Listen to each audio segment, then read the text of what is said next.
বাংলাদেশে একটা বহুল প্রচলিত ডায়লগ আছে, মেড ইন চায়না বেশি দিন যায় না। কথাটা হচ্ছে শতভাগ মিথ্যা।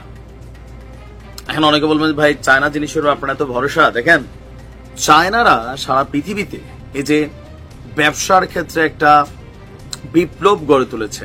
এটার মূল যে ভিত্তিটা সেটা হচ্ছে আপনি যে দেশে বসবাস করেন আপনার দেশের প্রোডাক্টের তুলনায় চায়নারা ওই কোয়ালিটির কাছাকাছি আরেকটা প্রোডাক্ট নিয়ে আসে যেটার দাম হয় কম আপনারটার তুলনায়। তবে বাংলাদেশে ব্যবহৃত যে চাইনিজ প্রোডাক্ট আর কোরিয়া অথবা আমেরিকা অথবা ইউরোপের রাষ্ট্রগুলোতে যে চাইনিজ প্রোডাক্টের মধ্যে আকাশ পাতাল পার্থক্য হচ্ছে দাম এবং কোয়ালিটির বেলায়। চায়নাদের টার্গেট থাকে একটা দেশের জনগোষ্ঠী তাদের ক্রয় ক্ষমতার যে লিমিট সেইটাকে মাথায় রেখে জিনিসের কোয়ালিটি এবং এটার কি বলেছে মডেল বা দাম নির্ধারণ করা, যার কারণে সারা পৃথিবীতে চাইনিজরা পৌঁছে গেছে। আমাদের আলোচনা চায়নাকে নিয়ে আনা।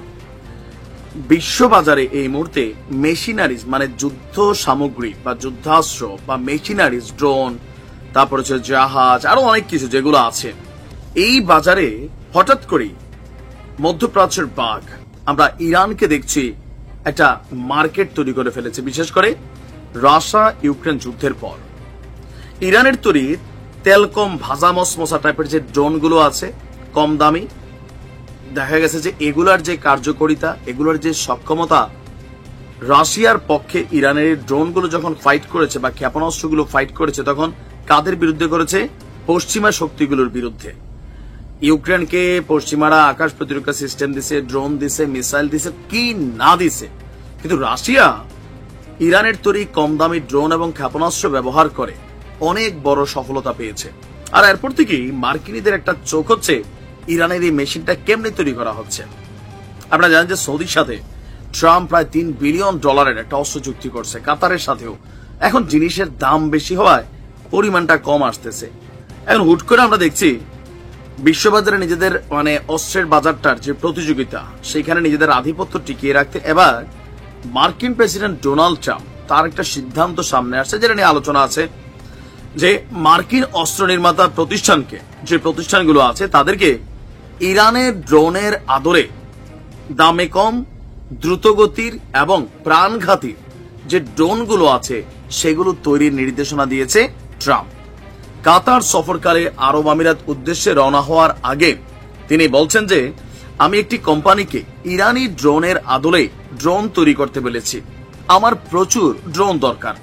আপনারা জানেন যে ইরান অনেক ভালো ড্রোন বানায় আর এগুলো বানাতে মাত্র $35,000 থেকে $40,000 খরচ হয়। আমি এই কোম্পানিকে বলেছিলাম আমি ইরানের মতনই এরকম কিছু দেখতে চাই। 2 সপ্তাহ পর তারা আমার কাছে একটি ড্রোন নিয়ে আসে যার দাম $41 মিলিয়ন। আমি বললাম আমি এটার কথা বলিনি, আমি এমন কিছুর কথা বলেছি যার দাম হবে $35,000 থেকে $40,000, যাতে আপনি হাজার হাজার ড্রোন উড়াতে পারেন। $35,000, $40,000 হচ্ছে 41 মিলিয়ন, মানে $410,000 একটা নিয়ে আসছে, যেটা ইরান মাত্র 40,000 বানায়। বিশ্লেষকদের বক্তব্য যে ইরানের আরাস সিরিজের ড্রোন এখন আকাশ পথে বিপ্লব এনেছে আর এসব কর্মসূচি থেকে শুরু হয়েছে স্বনির্ভর প্রতিরক্ষা গড়ার প্রচেষ্টা। ড্রোন প্রযুক্তিতে ইরানের ব্যাপক এবং দ্রুত অগ্রগতি এবং ড্রোন যুদ্ধে উচ্চমাত্রা নির্ভুলতার পাশাপাশি দূরপাল্লার হামলা চালানোর ক্ষমতা ইরানের মানে এই কি বলে যে মার্কেটে একটা ভাইব তৈরি করছে। এখন আমেরিকা যখন পৃথিবীর বিভিন্ন দেশের সাথে অস্ত্র চুক্তি করছে, ক্রয় বিক্রয় চুক্তি করছে, তো সেইখানে ইরানের এই ড্রোনগুলা লাভ বেশি হবে, পরিমাণ বেশি বিক্রি করতে পারবে, আর যারা বায়ার আছে তারাও এগুলো কেনার পক্ষে নিজেদের আগ্রহ দেখাবে। যখন দেখবে যে 40,000-এ মেড ইন ইউএসএ ড্রোন পাওয়া যাচ্ছে, স্বাভাবিক ভরসা বেড়ে যাবে। এখন ইরানের সিক্রেট রেসিপি যেমনি যেমনি হোক ট্রাম্পের কাছে কি পৌঁছে গেল, মানে কিছু তো একটা হয়েছে, নাহলে সে এটারে কেমনে কপি পেস্ট করতে বলছে, সময় বলে দিবে। তবে ইরান ফ্লাই করছে। ভালো থাকো।